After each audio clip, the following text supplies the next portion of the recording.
Harry Potter की दुनिया में एक बार फिर से चलिए गहरा गोता लगाते हैं। आज बारी है तीसरी किताब की, Harry Potter and the prisoner of Azkaban. हाँ जी, ये वो किताब है जहाँ से मतलब पूरी सीरीज का टोन थोड़ा बदलता है, डार्क होता है। बिल्कुल, कहानी थोड़ी गहरी होती है, रहस्य उलझते हैं और कुछ ऐसे किरदार आते हैं जिन्हें भूलना मुश्किल है। सही कहा, ये वो मोड़ है जहाँ जादू की दुनिया सिर्फ रोमांचक नहीं रहती, बल्कि थोड़ी कह सकते हैं डरावनी और जटिल भी होने लगती है। हाँ, और शायद इसीलिए कई फैंस की ये फेवरेट भी है।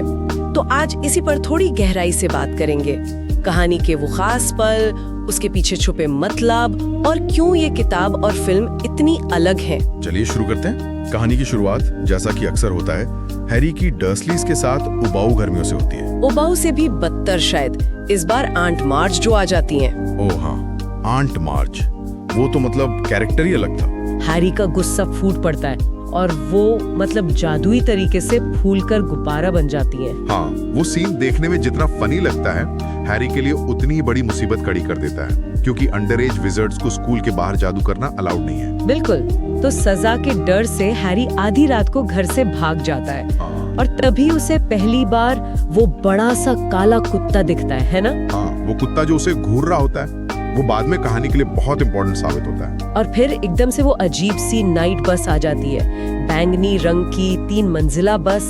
वो भी क्या चीज थी, एक तरह से बचाव तो था, पर साथ ही वो अकेलापन और खतरे का एहसास भी कराती है।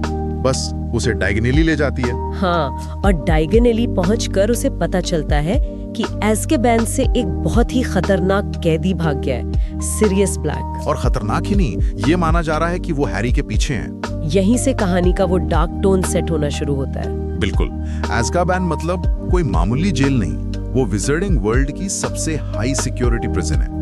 वहां से किसी का भाग निकलना ये अपने आप में दहशत फैलाने वाली खबर है। और जब ये पता चले कि वो भागा हुआ कैदी शायद तुम्हारे पीछे है, तो डर का माहौल बनना तो लाजमी है। हाँ, और ये डर उसका पीछा करता है हॉगवर्ट्स एक्सप्रेस तक। हो हाँ, ट्रेन वाला सीन, वहाँ डिमेंटर्स आ जाते हैं। डिमेंटर्स, एज़्काबान के गार्ड्स, वो सिर्फ दिखने में डरावने नहीं है, उनका असर बहुत भयानक होता है। वो जैसे आपकी सारी खुशी चूस लेते हैं। और हैरी पर उनका असर सबसे ज्यादा होता है। हाँ, क्योंकि उसके पास्ट में वो ट्रॉमा है, वो अपने माँ बाप को खोने का दर्द। जब भी डिमेंटर पास आता है, उसे अपनी माँ की आखिरी चीख सुनाई देती है। ये बहुत इंटेंस है। वो बेहोश हो जाता है और तभी एंट्री होती है प्रोफेसर लुपिन की। Professor ramus Lupin, defence against the dark arts के नए टीचर। वो चॉकलेट देकर हैरी की मदद करते हैं और डिमेंटर को भगाते हैं। लुपिन का किरदार मतलब आते ही पसंद आ जाता है ना? शांत, समझदार। बिल्कुल, वो शायद पहले ऐसे अडल्ट फिगर हैं जो हैरी को सही मायने में समझते हैं, एक मेंटर की तरह। दूसरी तरफ है प्रोफेसर ट्रेलोनी, डिवाइनेशन की टीचर। हाँ, जो हर बात में मौत और बर्बादी की भविष्यवाणियां करती रहती हैं, खासकर हैरी के लिए। वो ग्रिम वाली भविष्यवाणी। ये कॉन्ट्रास्ट भी बड़ा दिलचस्प है। एक तरफ लुपिन की लॉजिकल और एम्पैथेटिक अप्रोच, दूसरी तरफ ट्रेलोनी का अंधविश्वास और डर। और इसी बीच हैग्रिड भी प्रोफेसर बन जाते हैं, केयर ऑफ मैजिकल क्रीचर्स पढ़ाते हैं। हाँ, और उनकी पहली क्लास में ही मुलाकात होती है बकबीक से, हिपोग्रिफ। शानदार मैजिकल क्रीचर। लेकिन फिर वही मैल्फॉय की बेवकूफी से थोड़ी गड़बड़ हो जाती है। हाँ, वो सीन दिखाता है कि अब हॉगवर्ट्स भी उतना सेफ नहीं रहा। डिमेंटर्स बाहर हैं, अजीब भविष्यवाणियां हो रही हैं, क्लास में भी खतरा है। माहौल वाकई बदल गया है, सीरियस ब्लैक के खौफ के साए में। और डिमेंटर्स का असर हैरी पर बढ़ता ही जाता है। उसे बार बार वो भयानक पल याद आता है। ये सिर्फ डर नहीं है, ये गहरा सदमा है। हाँ, ये उसके PTSD जैसा है। और इसी बीच उसे एक और बड़ा झटका लगता है। उसे पता चलता है कि सीरियस ब्लैक, जिसे वो अपने माँ बाप का कातिल मान रहा है, हाँ, वो असल में उसके पिता का बेस्ट फ्रेंड था और उसका गॉडफादर भी। जरा सोचिए, जिस इंसान पर सबसे ज्यादा भरोसा होना चाहिए था, वही धोखेबाज निकला। हैरी के लिए ये कितना कंफ्यूजिंग और दर्दनाक रहा होगा। बिल्कुल, उसकी तकलीफ देखकर ही प्रोफेसर लुपिन फैसला करते हैं कि वो उसे डिमेंटर से बचने का तरीका सिखाएंगे, पेट्रोनस चार्म। पेट्रोनस चार्म, ये इस किताब का एक बहुत ही अहम हिस्सा है। हाँ, ये सिर्फ एक स्पेल नहीं है, ये उम्मीद, खुशी, पॉजिटिविटी की ताकत का प्रतीक है। डिमेंटर्स निराशा और डर फैलाते हैं, तो पेट्रोनस उसी से लड़ने का हथियार है। इसे सीखने के लिए हैरी को अपने अंदर की सबसे खुशी वाली याद को ढूंढना होता है, उसे महसूस करना होता है। अपने अपने सबसे बुरे डर का सामना करते हुए। ये उसके कैरेक्टर डेवलपमेंट के लिए बहुत जरूरी था। उसे अपनी इंटरनल स्ट्रेंथ ढूंढनी थी। इसी बीच कहानी में एक और तनाव बढ़ता है। मैलफॉय वाली घटना के बाद बकबीक को मौत की सजा सुना दी जाती है। बेचारा हैग्रिड, वो तो टूट ही जाता है। ये अन्याय वाला थीम भी सामने आता है। कैसे पावर, मैलफॉय का असर और प्रेजुडिस, मैजिकल क्रीचर से डर के चलते एक इनोसेंट को सजा मिल सकती है। हैरी, रॉन और हरमाइनी उसे बचाने की बहुत कोशिश करते हैं, पर लगता है कि कुछ हो नहीं पाएगा। और फिर आता है वो रात, कहानी का सबसे बड़ा टर्निंग पॉइंट। हाँ, जिस रात बकबीक को सजा होनी है, सब कुछ बदल जाता है। रॉन का चूहा स्कैबर्स भाग जाता है और उसका पीछा करते हुए रॉन पर वही काला कुत्ता हमला कर देता है और उसे वॉम्पिंग विलो के नीचे बनी सुरंग में खींच ले जाता है। हैरी और हरमाइनी उसके पीछे जाते हैं और पहुंचते हैं श्रीकिंग शैक में। श्रीकिंग शैक हॉगवर्ट्स की सबसे हॉन्टेड जगह मानी जाती है। वहां का पूरा सीक्वेंस क्या कमाल लिखा गया है। रहस्य परत दर परत खुलता है। बिल्कुल, उन्हें पता चलता है कि वो काला कुत्ता असल में सिरियस ब्लैक है, जो एक एनिमेगस है, मतलब जानवर बन सकता है, और कि वो विलेन नहीं है। ये सबसे बड़ा शॉक था। असली गद्दार तो पीटर पेटिग्रू है, जिसे सब मरा हुआ मानते थे। हाँ, वही पेटिग्रू जो रॉन के पालतू चूहे स्कैबर्स के रूप में इतने सालों से वीजली परिवार के साथ रह रहा था। दिमाग घुमा देने वाला खुलासा था ये। एकदम। पेटिग्रू, जिसे सब डरपोक और कमजोर समझते थे, वही असली धोखेबाज निकला। उसने पॉटर्स को धोखा दिया, सिरियस को फंसाया और फिर चूहा बनकर छिप गया। वफादारी और विश्वासघात का इससे बड़ा कॉन्ट्रास्ट क्या होगा। और तभी प्रोफेसर लुपिन भी वहाँ आ जाते हैं। पता चलता है कि वो भी सिरियस के दोस्त हैं, माराउडर्स मैप वाले ग्रुप का हिस्सा थे और वो सच जानते हैं। लेकिन कहानी में एक और जबरदस्त ट्विस्ट बाकी था। हाँ, पूर्णिमा का चांद निकलता है और पता चलता है कि लुपिन एक वेयरवुल्फ हैं। ओह गॉड, ये तो किसी ने सोचा भी नहीं होगा। यहीं पर वो अच्छाई और बुराई की लाइनें पूरी तरह ब्लर हो जाती हैं। सीरियस, जो बुरा माना जा रहा था, वो निर्दोष और वफादार निकलता है। लुपिन, जो इतने अच्छे और मददगार हैं, उनका एक खतरनाक राज है। और पेटिग्रू, जो बेचारा मरा हुआ माना जा रहा था, वो असली विलन है।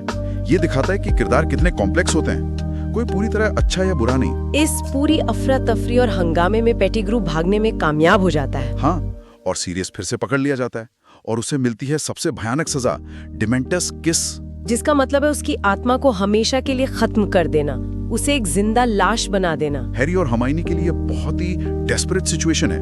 वो सच जानते हैं पर उनके पास कोई सबूत नहीं है। सीरियस बेगुनाह है पर उसे मौत मिलने वाली है। लेकिन तभी डंबलडोर आते हैं। वो सीधे सीधे मदद नहीं करते, पर हरमाइनी को एक इशारा करते हैं टाइम टर्नर इस्तेमाल करने का। Time Turner. हरमाइनी के पास वो जादुई डिवाइस पूरे साल से था, जिससे वो एक साथ कई क्लास अटेंड कर सके। अब उसका इस्तेमाल होता है कहानी के क्लाइमैक्स में। ये टाइम ट्रैवल वाला एलिमेंट कहानी में एक और डायमेंशन जोड़ देता है। हाँ, और इसका इस्तेमाल बहुत ही क्लेवर तरीके से किया गया है। वो लोग 3 घंटे पीछे जाते हैं। पहले वो बकबीक को बचाते हैं, ठीक सजा मिलने से पहले। फिर वो झील के पास पहुंचते हैं, जहाँ डिमेंटर्स हैरी, सीरियस और अतीत वाले हैरी हरमाइनी पर हमला कर रहे होते हैं। और हैरी समझ जाता है। उसे लगता है कि कोई बचाने आएगा, शायद उसके पिता, पर कोई नहीं आता। और तब उसे एहसास होता है कि उसे खुद ही बचाना होगा।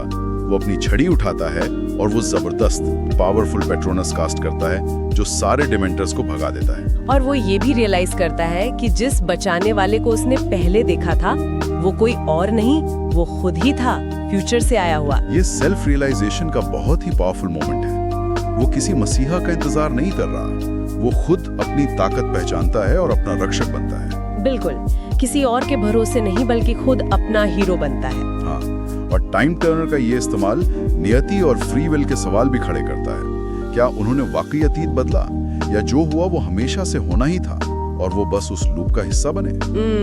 ये सोचने वाली बात है। लगता तो यही है कि सब कुछ पहले से तय था, उन्होंने बस उसे पूरा किया। स्रोत भी इसी तरफ इशारे करते हैं, डेस्टिनी। खैर, अंत में सीरियस ब्लैक बकबीक पर बैठकर भागने में कामयाब हो जाता है। वो आजाद है, पर अभी भी कानून की नजर में भगौड़ा।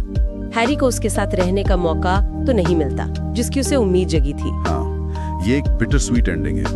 उसे परिवार तो नहीं मिला, पर एक उम्मीद मिली कि उसका कोई अपना है जो उसकी परवाह करता है, एक गॉडफादर। और दूसरी तरफ लुपिन को भी स्कूल छोड़ना पड़ता है। हाँ, जब स्नेप सबको बता देता है कि वो एक वेयरवुल्फ हैं।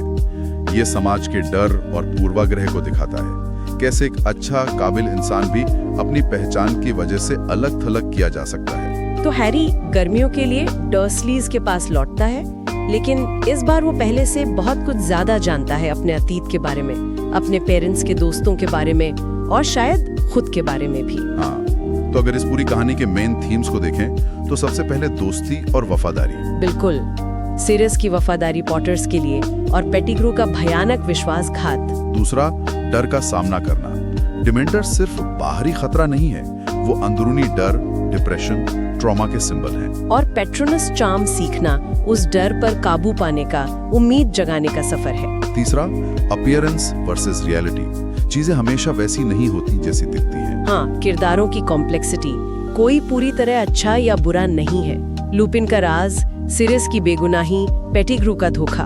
और चौथा, शायद अतीत की समझ और उसे स्वीकार करना।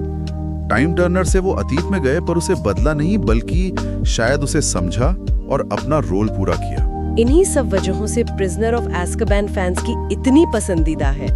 ये सिर्फ एक एडवेंचर स्टोरी नहीं है। नहीं, ये कैरेक्टर की भावनाओं, उनके रिश्तों और मुश्किल नैतिक सवालों को एक्सप्लोर करती है। इसने सीरीज को एक नई गहराई दी, एक मैच्योरिटी दी। वाकई, इस पर बात करके हमेशा ही मजा आता है। ये हमें याद दिलाती है कि सच अक्सर छुपा होता है और पहली नजर में जो दिखता है वो पूरा सच नहीं होता। हाँ, और ये भी कि किसी को जज करने से पहले या किसी नतीजे पर पहुंचने से पहले कहानी के सारे पहलू जानना कितना जरूरी है। धारणाएं और पूर्वाग्रह हमें सच से दूर ले जा सकते हैं। बिल्कुल सही कहा। तो इस चर्चा को यहीं खत्म करते हैं, डंबलडोर के उन खूबसूरत शब्दों के साथ। खुशी सबसे अंधेरे समय में भी मिल सकती है अगर कोई सिर्फ रोशनी जलाना याद रखे। शायद इस कहानी में हैरी ने और हम सब ने भी यही सीखा।